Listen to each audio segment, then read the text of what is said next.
A gente tem várias histórias de que ela chegava para Deus e simplesmente falava: Deus, eu queria tanto.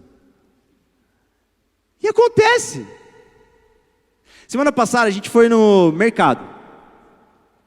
E aí, a gente estava no mercado e tinha um monte de coberta. E tinha uma coberta com aquele tipo de carneirinho, assim, sabe? Cara, muito fofinha. Eu falei: amor, olha que fofinha e tal. Nossa, amor, nossa, meu sonho é ter uma coberta dessa. Aí, eu como um bom marido, fui olhar o preço da coberta. R$400. Falei: gente, R$400 compra uma Honda Bis.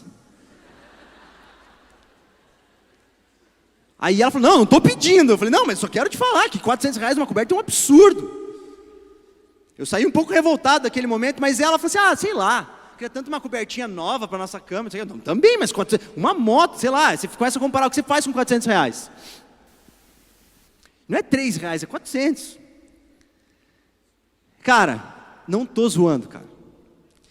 A gente foi jantar na casa de uns amigos e tudo mais. A Thay fez aniversário no final de março e eles não deram um presente para ela.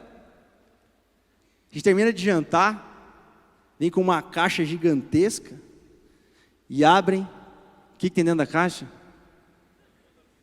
Uma Honda Bis. Não, brincadeira. Brincadeira.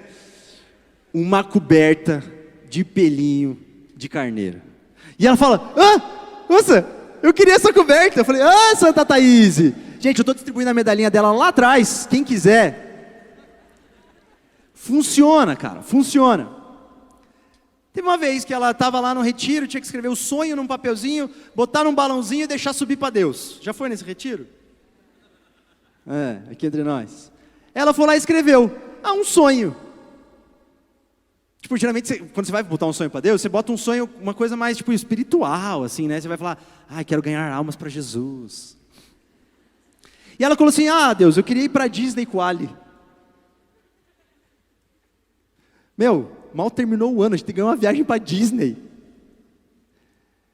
Eu falei: Deus, e nem espiritual o pedido dela, cara. Eu nem consegui orar com o Pateta, tipo, para, sei lá, né, ficar um pouco mais gospel. Aí eu falei: amor, qual que é o segredo? Fala aí. Me conta. Ele falou: sei lá, amor. Eu oro. Eu falei: pô, eu também.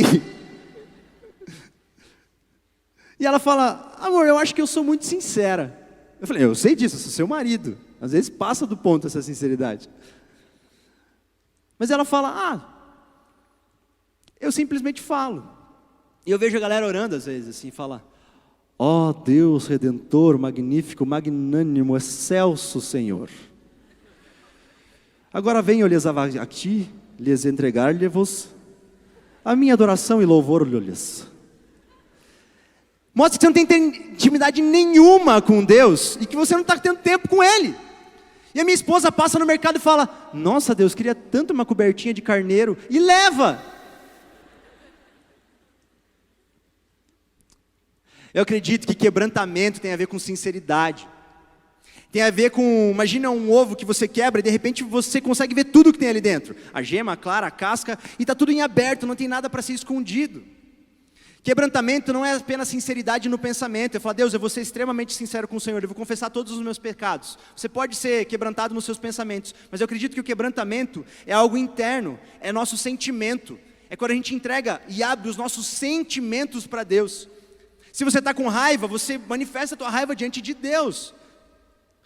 Se você está com medo, você manifesta o teu medo diante de Deus. É sinceridade. Eu acredito sim que uma oração constante deve ser feita com sinceridade. A gente tem que aprender a orar no secreto. Pô, pastor, isso é chovendo molhado. Sempre fala para fazer devocional. Sim, por que você não faz? Por que eu muitas vezes não faço, negligencio isso?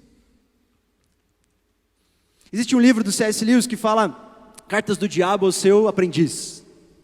E se não me engano, na carta 4, ele vai falar: olha, é uma história, tá, de ficção, como se fosse o diabo treinando um aprendiz, um demoninho. E aí, nessa historinha, ele vai falando, olha, deixa de fazer isso. Ó, faz ele acreditar, e o demoninho tem lá uma pessoa que ele cuida. Ele fala assim, olha, tenta frustrar a oração dele. Tenta fazer com que ele não acredite que aquilo é verdade. Tenta fazer com que ele acredite que isso não é possível. Vai minando os pensamentos dele. Vai deixando ele longe de Deus bastante tempo. Eu acredito que a gente tem que voltar a orar no secreto. Segunda coisa que eu acredito que a igreja tem que aprender. A igreja aprendeu com Jesus diretamente. E a gente precisa aprender com essa igreja de Atos. Quando você for orar, ore de forma persistente. Lá em Lucas 18 vai contar uma parábola, diz assim, ó. Então Jesus contou aos seus discípulos uma parábola para mostrar-lhes que eles deveriam orar sempre e nunca desanimar. E disse, em certa cidade havia um juiz que não temia a Deus, e nem se importava com os homens. E havia naquela cidade uma viúva que se dirigia continuamente a ele, suplicando-lhe, faze-me justiça contra o meu adversário. Por algum tempo ele se recusou, mas finalmente disse a si mesmo, embora eu não tema a Deus e não me importe com os homens, essa viúva está me aborrecendo. Vou fazer-lhe justiça para que ela não me venha a importunar. E o Senhor continuou, ouçam o que diz o juiz injusto. Acaso Deus não fará justiça aos seus escolhidos, que clamam a Ele dia e noite? Continuará fazendo esperar? Eu acredito que a gente começa assim a orar, e tem bons motivos de oração. Mas quantas vezes a gente não fala, por isso eu cansei de orar? A Bíblia vai contar a história de Paulo e Silas, na prisão, eles estavam presos, Atos 16. Essa história é famosa. A Bíblia vai dizer que eles estão presos pelos pés, então eles começam a orar e adorar. E próximo da meia-noite, então há um ruído e eles são libertos. E a história continua e você conhece. Eu conheço um pastor chamado Jensen Franklin, ele é pastor da Free Chapel lá nos Estados Unidos. E ele pregando falava que o que estava acontecendo 1 minuto antes dessas cadeias abrirem, 1 minuto antes dessas amarras serem quebradas, eles estavam orando o mesmo tanto que eles começaram a orar. E a gente muitas vezes cansa de orar. E eu acredito sim, que a gente tem que permanecer orando. No dia que eu fui falar para minha avó que o meu irmão, o último neto dela que ainda não havia se convertido, tinha se convertido, enfim, ela foi para o quarto dela correndo, não foi correndo porque ela é uma senhora, mas ela foi o mais rápido que ela podia. E ela voltou com a Bíblia dela, bem velhinha e surrada, e estava marcado o endereço, quando Deus falou para ela que toda a família dela serviria ao Senhor. E a data era de cerca de 40 anos antes. Ela esperou 40 anos. E aí muitas vezes a gente fala, eu cansei de orar por isso. Nós somos a geração mais ansiosa que já se viu. Acho que todo mundo sabe disso. Mas nós somos a geração mais imediatista que já existiu. Nós fazemos parte da geração que acredita que uma lasanha é feita em 16 minutos. Quando você manda uma mensagem para alguém e essa pessoa não responde em cerca de 5 minutos, você já fica nervoso e preocupado. Rede social. Eu garanto que em algum momento você já se pegou tendo uma conversa com alguém falando o quanto o Instagram estava fazendo mal para você. O quanto você olhava a vida perfeita das pessoas naquela tela e a sua estava imperfeita. Você olha o cara em Cancún passando férias com a esposa e 2 filhos lindos comportados. E você está em casa, tua filha pegou a canetinha, riscou a parede inteira e tua esposa brigou com você por causa disso. Você está com raiva e abre e vê o Instagram, a vida dele é perfeita. Você fala, Deus! E você vê o quanto aquilo vai te fazendo mal. Você fala, eu quero ser perfeito. E mal sabe você o quanto aquela foto também pode ser imperfeita, mas a gente não vai mostrar o imperfeito ali. A gente começa a se comparar. E de maneira imediata a gente quer resolver as coisas. Em fevereiro eu coloquei aparelho, cara. Que beleza. Alguém aqui já usou aparelho na vida? Bad, né? Eu lembro que eu fui na doutora Vanessa, até indicar aí, né? Doutora Vanessa, façam lá. Eu estou fazendo aqui como que é o nome que youtuber faz? Esqueci o nome disso. Tipo trocar assim, sabe as coisas.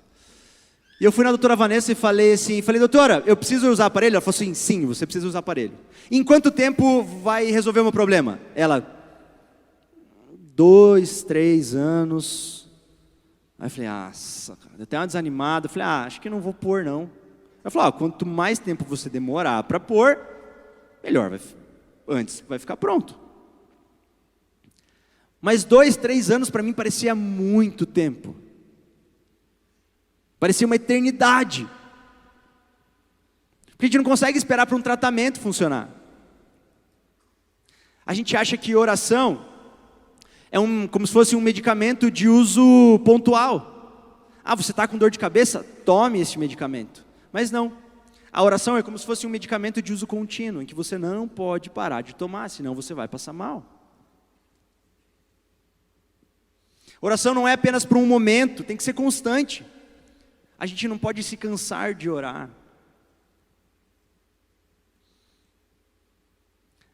Eu acredito sim, que nós devemos ser uma igreja que não se cansa de orar. Mas eu oro sempre pelas mesmas coisas. Sim, continue orando pelas mesmas coisas. O nosso coração inquieto precisa se aquietar diante de Deus. E o ambiente para isso é a oração. Terceira e última lição que os discípulos aprendem com Jesus, e que eu acredito que a gente tem que colocar na nossa vida hoje, é a oração em comunidade. Nesse texto que a gente leu, de Atos 12, 5, a Bíblia vai falar assim, Pedro então ficou detido na prisão, mas a igreja orava intensamente a Deus por ele. Nós devemos aprender que nós vivemos em comunidade. E a igreja sim, quer orar por você, e você tem que trazer as suas petições. Eu tenho tido o privilégio de pastorear um outro ministério que não fica aqui dentro da PIB, propriamente dito, mas é da PIB, que é o Ministério de Adolescentes, lá na Vila Sandra, chama-se Garra. E eu estou lá há cerca de 4 semanas, 5 semanas, e acho que no penúltimo encontro o irmão chegou para mim e falou assim, pastor, a gente está muito feliz que você está aqui, mas você sabe como começou esse movimento de adolescentes aqui? Ou como esse movimento cresceu? Eu falei, não. Ele falou assim, foi através de uma menina chamada Gabi. E aí ele apontou para ela, assim, ela estava lá comendo, correndo assim. E ele falou assim, a Gabi não era aqui da igreja. Na frente dessa igreja tem um conjunto, tem um prédio, assim, é um conjunto de prédios, assim. E ela morava nesse conjunto. E aí, um dia ela estava na rua, atravessando a rua, um carro atropelou ela, jogou ela longe, ela bateu a cabeça no meio-fio e voltou com a cabeça para o asfalto, e o carro passou por cima da cabeça dela 2 vezes. E aquilo comoveu o bairro inteiro. E a Gabi ficou famosa por causa disso. Ela foi direto para o hospital, ela teve várias fraturas no seu crânio, e o seu cérebro inchou, e aí eles chamaram os seus pais e falaram assim, olha, nós vamos fazer o máximo que a gente puder fazer, mas provavelmente ela não vai sobreviver. E os pais ficam desesperados. Então uma das meninas que ia no culto do Garra, que era esse ministério de adolescentes, ela falava, gente, a gente precisa orar por uma menina chamada Gabi, ela teve um acidente assim, assim, assado, e só Deus pode salvar a vida dela no hospital. Então eles começam a orar. E essa menina, amiga dela, Sara, ela começa a convidar os amigos do prédio para ir na igreja orar pela Gabi. E de repente todos os amigos do prédio começam a ir na igreja para orar pela Gabi. E ela fica no hospital 45 dias em coma. E a igreja orando constantemente por ela. Nesse período, 3 vezes os médicos chamam os pais e falam assim: olha, venham se despedir da filha de vocês. A Gabi provavelmente não vai passar dessa noite. E os pais se despedem, mas a igreja não para de orar. Após esses 45 dias, a Gabi se recupera e acorda. E descobre que tinha uma igreja orando por ela. Ela se constrange com isso e fala: eu preciso ir lá. E até que um dia, no culto de sexta-feira, a Gabi entra pela porta e a igreja inteira de pé começa a aplaudir. E ela conhece Jesus dessa maneira, com uma igreja orando por ela. Uma igreja orando pode muito. As portas do inferno não prevalecerão contra a igreja de Jesus. A igreja deve orar. Hoje esse ministério está lá. O culto de domingo da igreja tem 80 membros, 80 pessoas que vão no culto de domingo. O culto de adolescentes dele tem 40. O culto de adolescentes é metade do que é a igreja. Porque a igreja decidiu se levantar pela vida da Gabi. Até hoje ela tem a marquinha aqui. Como é o nome daquilo? Isso aí. Da tráqueo. Obrigado. É para ela lembrar do milagre que aconteceu na casa dela, na vida dela.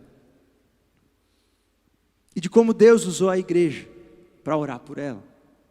E hoje, ela caminha com Jesus. Eu acredito que a gente tem que trazer as nossas petições diante da igreja e orar em comunhão. Nesse momento, Pedro estava preso. E a igreja orava por ele. O discípulo já tinha morrido na espada antes. E esse era o fim dele, era morrer. Mas a igreja ora constantemente por ele. E um milagre acontece, eu não sei se você percebeu quando você lê. Um anjo chama ele, solta as amarras, faz ele passar por 16 homens. Quando a igreja ora, algo acontece. Você está inquieto com amanhã? Ora todos os dias, irmão. Coloca isso tudo diante de Deus. Não para de orar e não desanima. Mas traz as tuas petições para a igreja. Porque como igreja nós queremos orar por você.